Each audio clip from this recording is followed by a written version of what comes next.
Well, hello, church history friends. Thank you for joining us tonight as we welcome our friend Keith Wilson to the Spring Lecture Series. Tonight, we're going to hear the fascinating story of Community of Christ Apostle Clifford Cole. And what I'm really excited about tonight, here's a fun fact for our church history friends. Keith Wilson, our presenter, he and I grew up in the same town of Ridgecrest, California. It's a small desert town in California that nobody's ever heard of. So I'm thrilled that there is someone presenting tonight that is from our town. We also went to the same high school, Burroughs High School, the Fightin' Burroughs.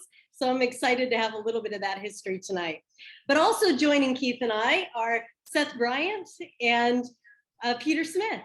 Peter is coming to us from Central Michigan, while Seth Bryant is signing on from historic and beautiful Kirtland, Ohio. Seth will serve as the host tonight, and so I'll turn things over to him as we are all excited to hear the introduction of Keith as well as the story of Clifford Cole. All right, thank you, Barb. I'm super excited to hear Keith.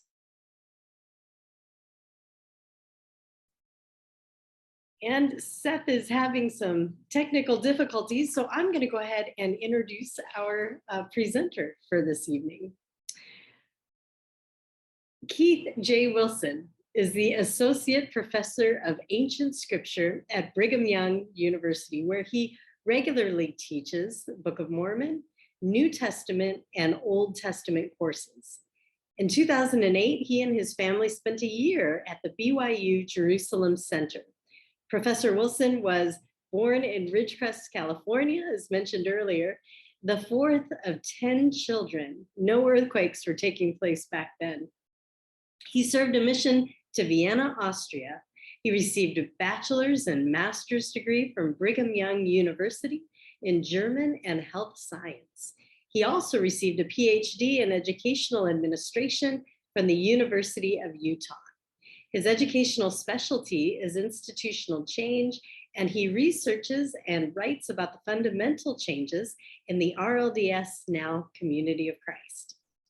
He and his wife, Linda Marie Criddle, are the proud parents of 8 children, a foster child, and 32 grandchildren.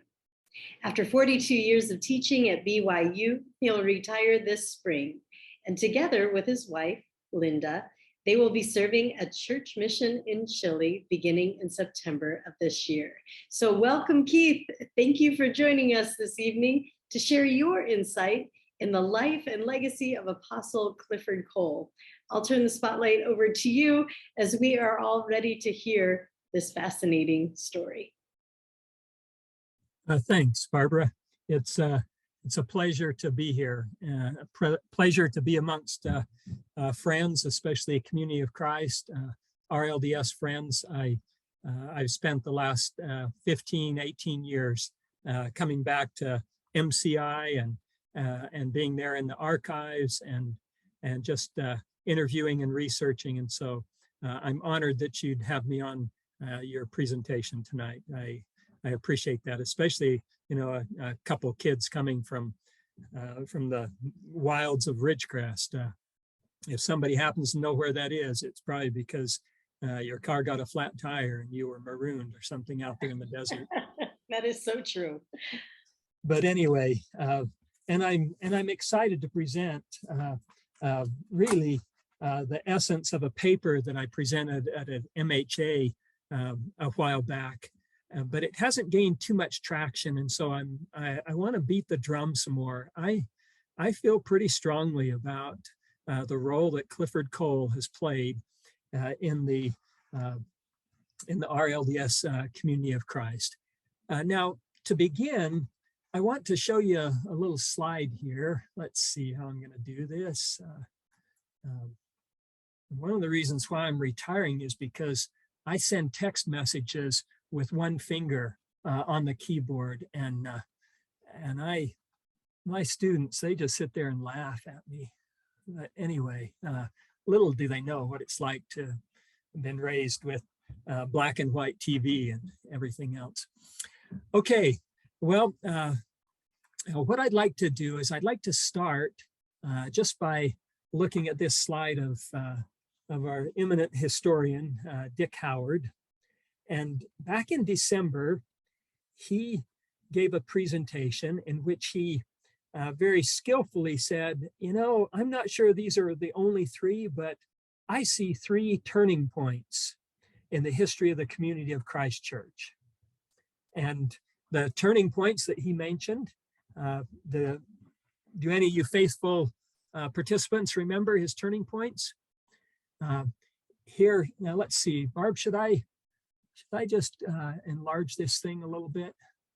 I might lose everything. I think we'll be able to see it better that way. Okay, yeah, so here's our opening slide, and there's our good shot of Dick. Here's the statements that he made, and did a very nice job of illustrating them with Carla there as she interviewed him. But his first was that in 1965, with the publication of Bob Flanders' Kingdom on the Mississippi, okay, that watershed dissertation study that he then published, and Dick pointed to that as the first thing that really began the pivot, or was one of the pivot points.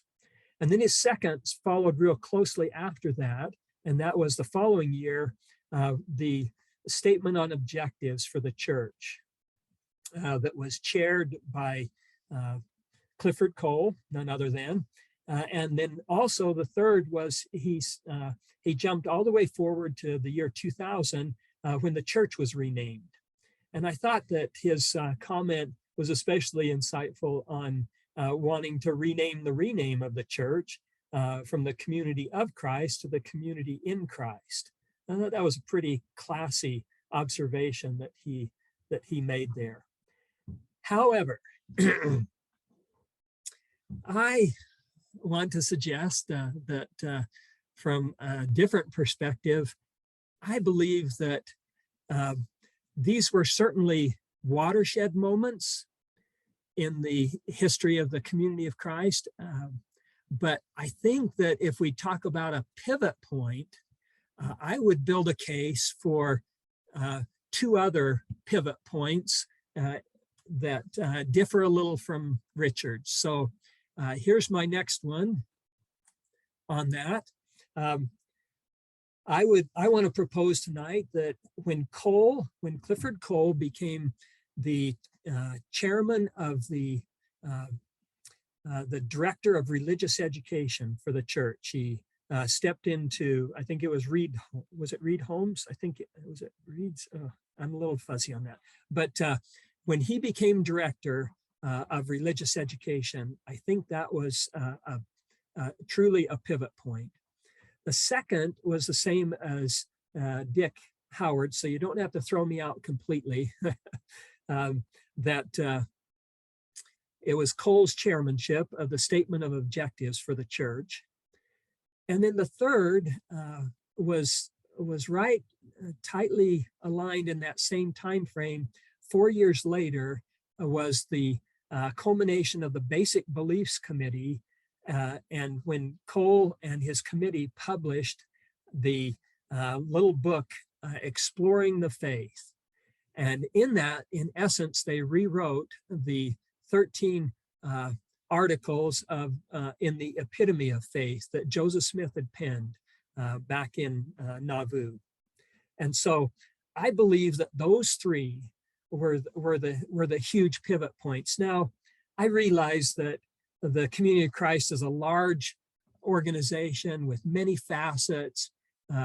There's some sociologists within your ranks that just cover their eyes when we discuss something like this, which could be titled the big man theory of one person changing the church or something like that. What's his, let's see, I think his name is Danny, is it Sidaway? Anyway, if he picks up on this, he'll recognize that I'm acknowledging him. He has a very strong sociological perspective of how the church changed so much. But here are some secondary changes, and you'll notice that the other 2 points from Dick where I differ a little bit are right in here. Kingdom of the Mississippi is certainly a watershed moment. Just within that same 4 or 5 years was the joint councils Peter Schertz has done some real nice work on that, presented a paper to John Whitmer, plenary session a couple, 4 or 5 years ago. And then the ordination of women, I think I was surprised that Dick put the renaming ahead of the ordination of women because of how that changed the nature of the community of Christ in RLDS. The non-lineal president appointment of Grant McMurray, and then back to Dick's last point, the renaming of the church. So I certainly am acknowledging that those were big moments. I have no grief with that at all. But I think these other ones that were closely associated with Cole still determine the future of the church. Okay, so you may or may not agree with that. Okay, and that's fine. In fact, I wouldn't mind a little bit of pushback and things like that to test my my thesis here. But nonetheless, let me go ahead and explore those. Now, even as I paint Clifford Cole in a real tip of the spear kind of position in the direction of the community of Christ, who else would you suggest? Just from the audience, and maybe Barb, if the audience isn't on mic, then maybe we'll have to have you just kind of take these from the comments section. Sure. But I would like to open it up for a second and just hear your suggestions on, other than Clifford Cole, who would you suggest might be one of the primary people that changes or influences in a very forceful way the direction of the community of Christ, RLDS? What do we have from the? We have Chuck Neff is suggested. Okay, so there's Charles, okay, Neff, and I certainly will weave him in some here in the presentation. I think that Charles Morris Draper and Roy Chevelle. Roy Chevelle, first one really with a great academic background and training. Morris Draper, oh golly, Morris Draper is in the First Presidency for about 20 years. Okay, he really serves a long stint there. Other names that pop up include Don Landon, Jeff Spencer, and Dwayne Cooey.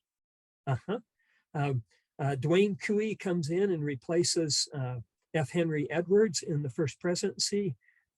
Certainly he leaves his mark, and Jeff Spencer.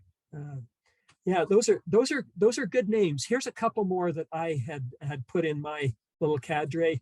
I think that F. Henry Edwards really had a strong impact on the church. I believe that he's largely the person that opens the door leadership-wise to the Clifford Coles, the Charles Neffs, even the Dwayne Cooeys and the Morris Drapers. He was so trusted and held in such high esteem by both Israel A. Smith and W. Wallace. And so if I had a second place, I might nominate F. Henry Edwards. But F. Henry Edwards, I think, still stays quite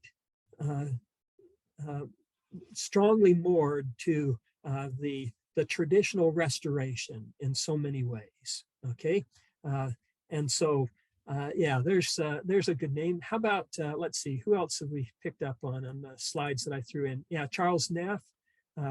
Charles Neff becomes an appointee just 1 year after Clifford Cole.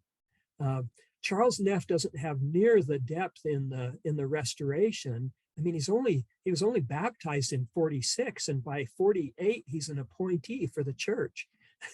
When Charles Neff, this is some of the coolest stories, and his Matt Bolton's son, or Matt, let's see, yeah, Andrew Bolton's son Matt did such a nice job on his biography. But when Charles first receives his appointment, he's never given a formal sermon, and he's sent out to Nebraska, and there's some tension with some of the church members. he's asked to administer to the sick, to someone, and he's never ever done that before. I mean, this is baptism by fire. But Charles Neff really connected with Clifford Cole. They were side by side in their ministerial areas, in their appointments. Neff was in the Nebraska area, and Cole was in Iowa, and they just became such fast friends. And they just enjoyed each other. They'd go out fishing together and everything else. Okay, so Charles Neff is certainly one that left a big imprint. And Dwayne Cooey and his time, he's got 22 years there. Not all 22 years in the first presidency.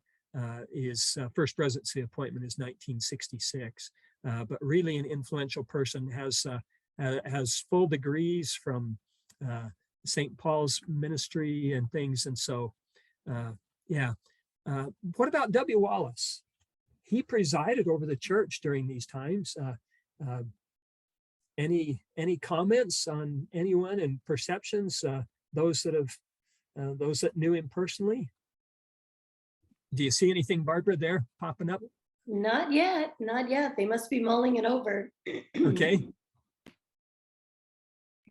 Some of the suggestions between your first question and your second question have come in.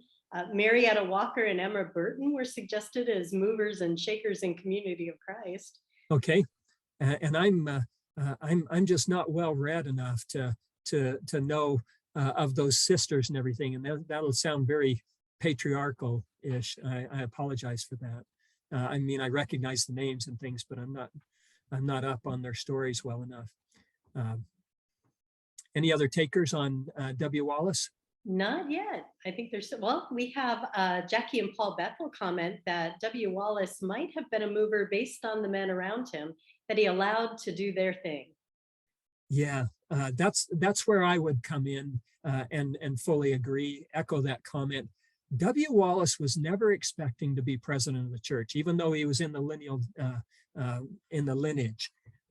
The lineage went lateral so much with Joseph Smith III's three wives that W. Wallace never even emotionally prepared for it, and he has such a quick infusion into appointment and then apostle and then member of the first presidency.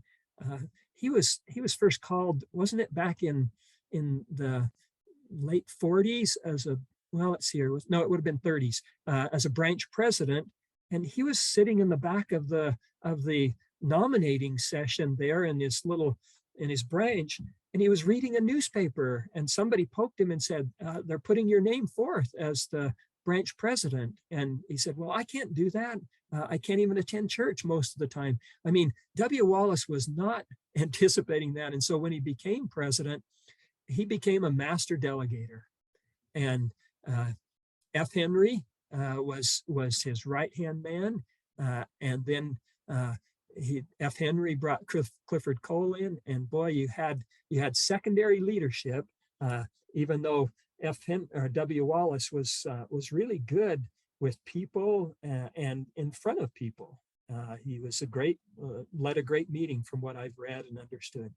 Okay, well, I'll go ahead then, and I want to build a case for Clifford Cole.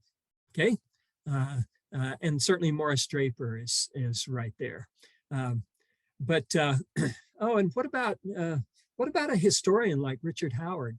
I mean, if he were looking right in and we could see his face, he'd be quite embarrassed for us to say that. But there have been moments in the church where I believe, with his research and skillful presentation, that Dick has really turned some heads. I think his research on the first vision was quite profound in the way he presented that. But so there's some strong names out there that could also vie for this distinction. But I want to run with Clifford Cole, and I think I want to show you as best I can why I think he was just there at those key moments, and he was well placed. He was a very quiet leader. We're just looking at a picture. We'll look at a picture here in the future, and he's in the back row, right over on the side. It's not like he always has to be up front or anything. Okay, So I want to take you back through Clifford Cole's history a little bit. And this one picture on the left is the portrait that hangs in the Community of Christ, the Temple Library there. A beautiful painting of Clifford, but I think there should be more. So let me tell you why. Okay. And by the way, in this presentation, I should bring full disclosure. I'm not related to Clifford Cole. He never sent me a gift or anything else, you know. But I just think he's been overlooked. Okay. Not completely, but not the extent that I think he should have. So he was born in Lamoni, Iowa. His father worked for the publishing house, the Herald Publishing House there, and they were there for about 3 years after his birth, and then there were some health challenges, and on the advice of some medical advice, they decided to move out into the real boonies, and they got a piece of land up in northern Wyoming, northeast Wyoming, in about 50-60 miles from Moorcroft.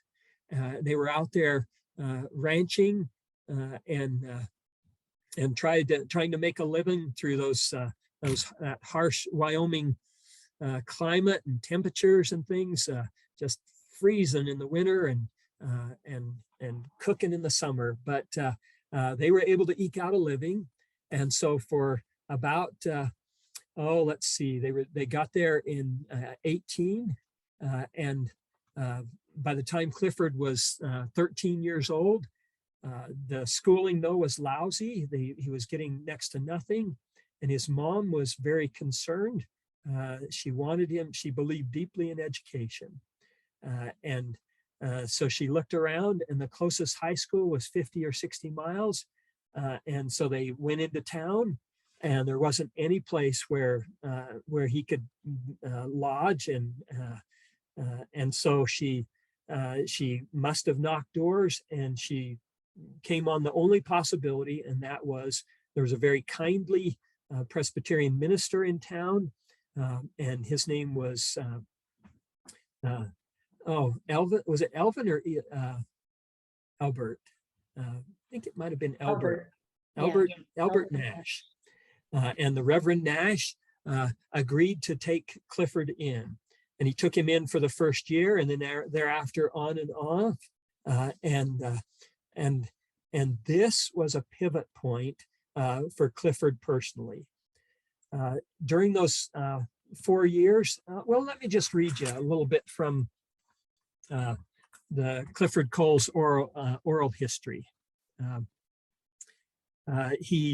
He was really impacted by Elbert Nash's goodness, and the fact that he would take in, girls that were pregnant out of wedlock and help them get through that had been shunned from their community and things like that. But then Clifford, in his own words, said, in their home, they maintained what I would call a high level of religious life. It was common after breakfast was over for the Bibles to be passed out, and we would read from Scripture every morning. Following that, either Elder Reverend Nash or his wife would offer prayer, and those were not perfunctory prayers. They were moving prayers, and they were really worship experiences. Also, I became very interested, since I became very interested in religion, I attended the Presbyterian Church there and became active in their youth group, which was comparable to the RLDS Zion's League. Now listen to this, it's very important. I had many conversations with Reverend Nash, and he, through those 4 years, raised many questions about my own faith and some of the things that I had believed about the work of Joseph Smith and the Restoration. He was very kindly about that. He was not taking advantage of me, but he raised questions in such a way that I found myself, by the time I was coming to the end of my high school experience, feeling two things. One, I was not at all sure that many of the things that I'd been taught from my childhood were really true. And secondly, I was very sure that in the Presbyterian Church, I'd had some genuine religious experiences. Okay, so with that, let me show you the next slide here. So here's the high school. or I believe it was a picture of the high school that he would have attended there in Moorcroft. And here's a picture of the First Presbyterian Church. I suspect this one's been rebuilt a number of times, but where Elbert Nash preached and where Clifford attended. Now, from that last quote, I summarized that. I added a third aspect of ways in which that staying with Reverend Nash impacted Clifford. The first thing is that, and it's embedded in his history there, as he mentions just the pregnant girl out of wedlock. He was really impressed with the good Christians that were outside of the RLDS fold. Now, why would that be a major revelation? Well, because the restoration has largely been insular in so many ways. The communities, our worship, our sociality, and those things. Yes, we try to reach out to our neighbors, but we have so many ties within our own community. And I'm sure that was the case with Clifford, even when they were out there in the wilds of Wyoming.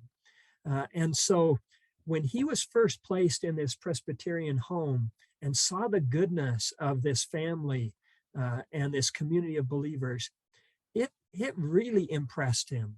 He knew that there was goodness outside of the church, and the only true church kind of doctrine that was being challenged in his mind.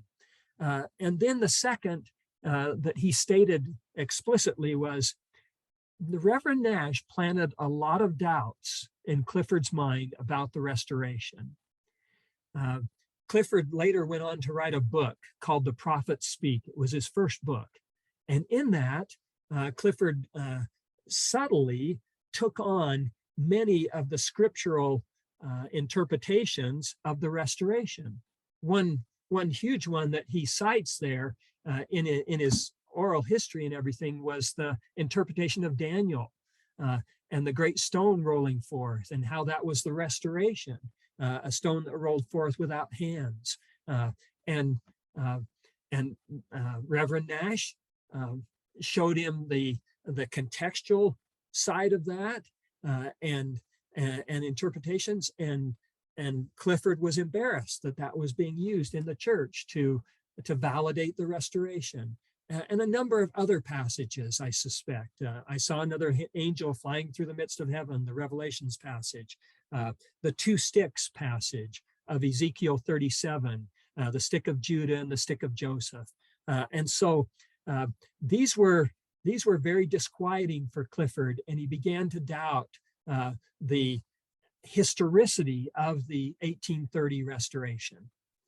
And then a third was that he experienced genuine spiritual experiences outside the church. And so with that, Clifford got much more than just a high school education during his freshman to senior year. He came away with some deep questions about the restoration and where he fit in. Now, he still went back to his family after this, and in the process of a reunion that was held at Devil's Tower in 1935, Clifford had a deeply spiritual experience. He didn't describe it too much in detail in his oral history, but he had a "thus saith the Lord" experience, is the way that he described it. He received the Aaronic priesthood, and he felt very deeply that he was being called to serve the church.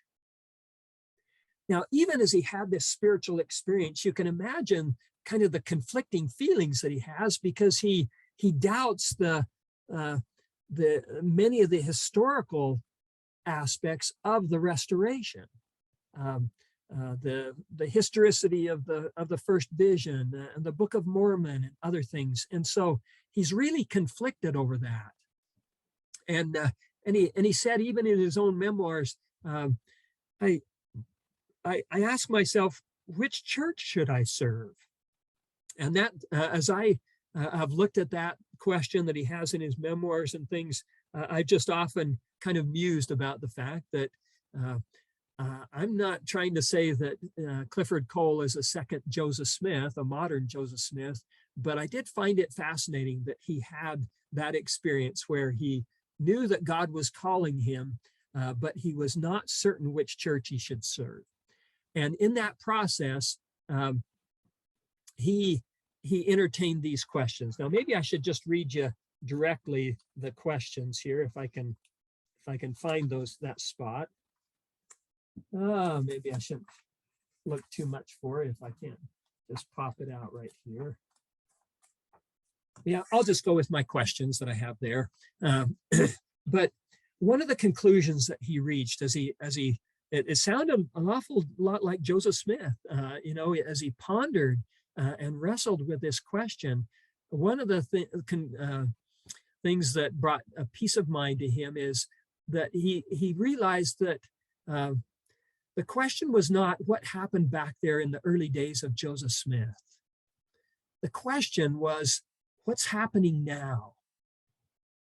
And then he realized that the Latter-day Saint Church certainly has as much validity as any other church, in that the Latter-day Church is changing lives, and the Spirit is alive and well. And then he came to the really settled conclusion that in the Latter-day Saint Church, and this is his quote, there was where the people lived that I loved.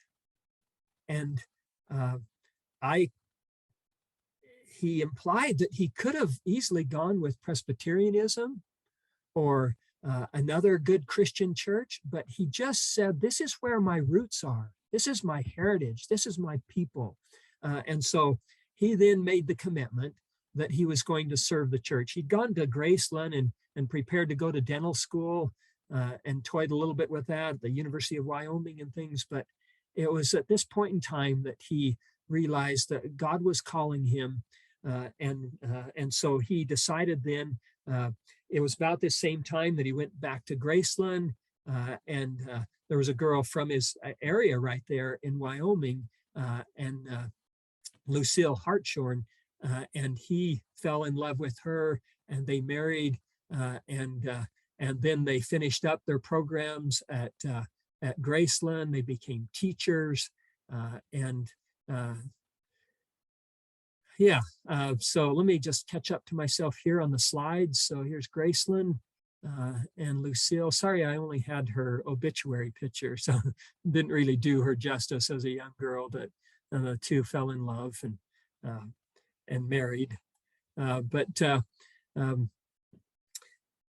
Lucille was well aware, and in their discussions, they decided that they should apply for appointment. Now, it had been at the time of the Second World War and the ending of that, and the church had frozen the appointee situation and hiring new appointees.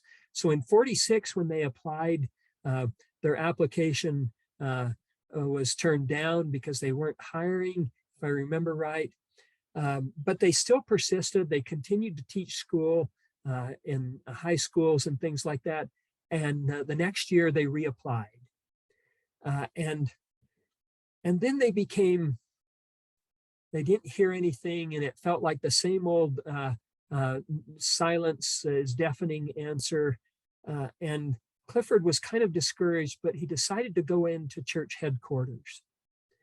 And at church headquarters, he happened to run into F. Henry Edwards. And F. Henry Edwards was now in the first presidency. And he knew him from his appointee and ministerial work out in Lamoni, Clifford did. And so he just approached him and asked him about what's happening with my application. And F. Henry said, I've never even seen it. Turns out his application was just marooned there on Frederick Madison's desk. And with his passing, it had just built up and papers on top of it and things, and it had never been considered. F. Henry took the application and took it right in, There was a joint council going on session, and within a week or two, they had the appointment. And so Clifford had to finish out his teaching, but he went under appointment then in 1947. So that's Clifford's kind of approach to the church and his background. Initially, he was placed out in, let's see, it was the Iowa area. And he, like I said, he became fast friends with Charles Neff. They really hit it off. They were both very young appointees, and they had a whole lot in common. Charles had experience in the Far East and brought back a lot of those kinds of issues and things. But nonetheless, they both then had kind of almost parallel careers. Let's see. I'm going to have to jump forward with the time constraints, but here's just a slide on the some of the appointments that Clifford had from an educational standpoint. The first place I want to start you, though, is with this director of religious education. When Clifford came on, and I need to make sure I'm not misleading you here. When Clifford, he was first called in 1953 while he was still dean of students at Graceland. He was called to be the director of children's education under the education department. And so he served there for a year, and Reed Holmes had undertaken an initiative in which he was doing a survey on the curriculum of the church. And when Reed stepped down or was taken to other assignments, Clifford was made the director of religious education in 1954. And Clifford was one to go to work. And there was this survey that Reed had been doing, and Clifford finished that and was able to present the fact that the church needed a new curriculum. And so he became the de facto portal through which all church curriculum passed. And Clifford was very proud of this, but he mentioned there on that, let me see if I can go right to it. Here it is right here. And he said, the adoption of the curriculum study allowed Cole's theological outwork to weave itself into the fabric of church doctrine. So the curriculum study said, okay, we're going to write new curriculum, and it's all going to go through the education department. Now, you might think that kind of funny, but back then there were a lot of different entities functioning, and each would do, and it wasn't, it didn't have the same type central organization. So Clifford becomes head of this religious education. Through this, Cole was able to emphasize his doctrinal leanings over traditional LDS thought. The first presidency preferred to take an active but distant approach to the curriculum development. That was in Cole's direct words. And then watch this. Cole would later say that during the curriculum development, I pretty much refused to allow material to go out that I knew was not sound Christian doctrine or theology. Now, when you hear that statement, you have to kind of press a little bit. So what's your definition of sound Christian doctrine or theology? See, that's coming from Clifford's immersion in good Christian thought, Protestant Christian thought. And so Clifford brings an extra lens that's placed right over the restoration. And he begins, and this is why I classified this as one of the turning points. He will not let the traditional restoration theology go through unchecked. And so he pulls out the Daniel and the stone cut without hands. And he pulls out other things because he felt deeply that that was not supported by Scripture. And so all of a sudden, very discreetly, you have somebody controlling in a very strong way, even as a non-apostle, but simply the director of religious education, the printed materials for the church. Okay, so there's the first place where Clifford makes, I believe, a huge impact. All right, the second is in 1958, he was appointed as an apostle, and he then begins to quietly work with the Council of 12. And he doesn't become president of the Council of 12 Apostles until 1964, but in 1958, he begins to bring his expertise. Now, one of the things that Clifford brings with him is he was, in the interim time, he was able to get a master's of education from University of Kansas, Missouri at Kansas City. And Clifford is a very bright mind. And yet he's not a person that has to have the limelight. And so as an apostle in the 12, you have this really mixed council. And that is, you've got a lot of the traditional old timers in there that want to talk about gifts of the Spirit and things like that. And then you have Cole and Neff and some of this younger generation starting to come into the council. And because of Clifford's quiet leadership, he begins to jump onto some very influential committees. One is a committee that F. Henry Edwards has organized on the Basic Beliefs Committee. I'm sorry, the Statement on Beliefs Committee that F. Henry Edwards has formed, because he realizes that the church is all over the place. We've got apostles out in the field, and our doctrine sort of changes based on who's giving voice to it, and we just really have not tightened up anything. So they formed this Statement on Beliefs Committee, and Clifford is placed on that.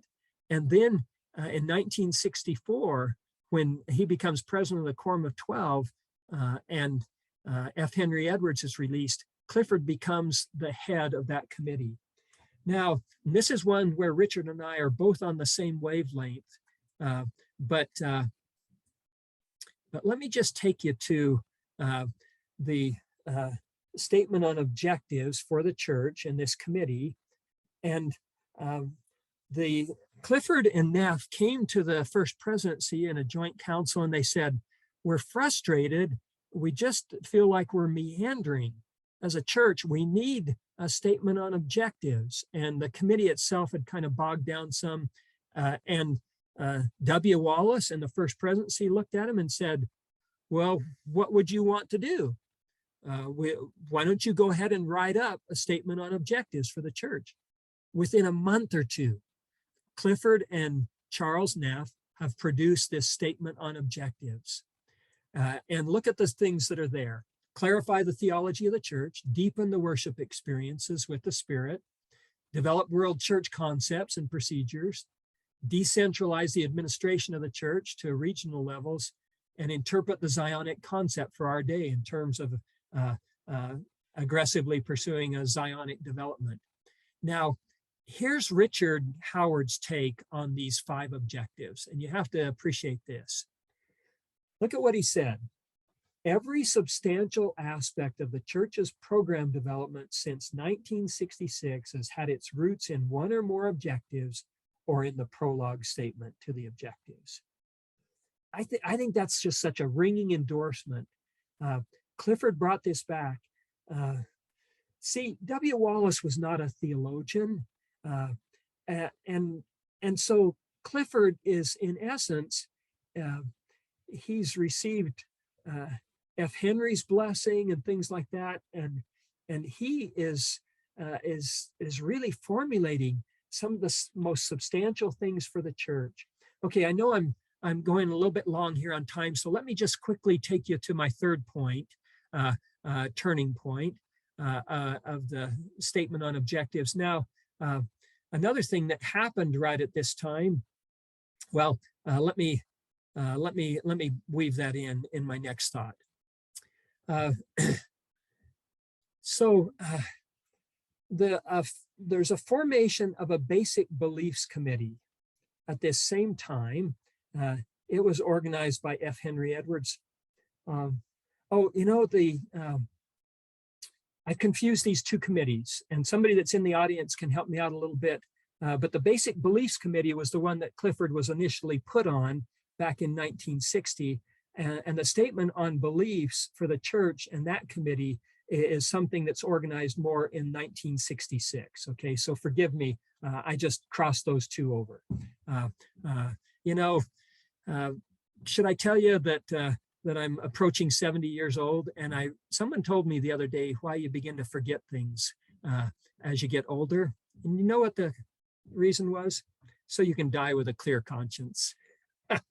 I tell that every semester in my classes. Only problem is I can't remember which class I've told it to, and it goes around and around. Okay, so the third turning point, I believe, is the Basic Beliefs Committee. F. Henry organized it, but it fizzled, and when Clifford becomes president of the Quorum of 12, he also becomes the head of this committee. And the Basic Beliefs Committee is driving the process of what do we really believe in? Okay, now part of the outgrowth of this is the movement to have the joint council seminars and to bring in the Protestant ministers that teach the joint council, because it becomes apparent that the beliefs are all over the map, and this bothers Clifford immensely, and he gets a hold of this committee, and by the end of the committee's tenure in 1970, they publish this book, which rewrites the 13 epitome of faith statements, and they just outright, in the epitome of faith, they just outright deleted about 4 or 5 of the original epitome of faith statements. Now, some of you will be aware of the position papers, and the position papers largely grow out of this Basic Beliefs Committee. And what do we really believe in? And so they started to write these papers, and then they were leaked, and it caused a real firestorm in the church. Okay, but I'm running a little short on time, even though Barb did say for my full honorarium that I'd need to go at least 90 minutes. Is that right, Barb? Yeah, frame me on that one. Okay, so I've hurried through this a little bit, and you're an awfully quiet audience, and I realize that we did that intentionally, so I wouldn't take any hits. But let me then move you to kind of my conclusions. When Cole is released in 1980 from his role as president of the Quorum of 12, and get this, he's then served, he serves under appointment for 35 years, and he goes in as an apostle in 58, so 22 years of those are as an apostle, and then 1964 to 64 or 60? Yeah, 64 to 1980. So for 16 years, he serves as president of the Quorum of 12. Okay, so here's his release. It's canonized in the D&C. It is my will that Clifford A. Cole be honorably released from his duties in the Council of 12 Apostles.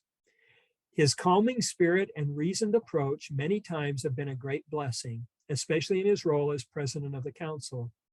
His teaching and writing, by which among his many other skills, the church has greatly benefited over the years. I believe that's a very flattering statement for Clifford and his ancestry, but I also think it's one of the world's greatest understatements.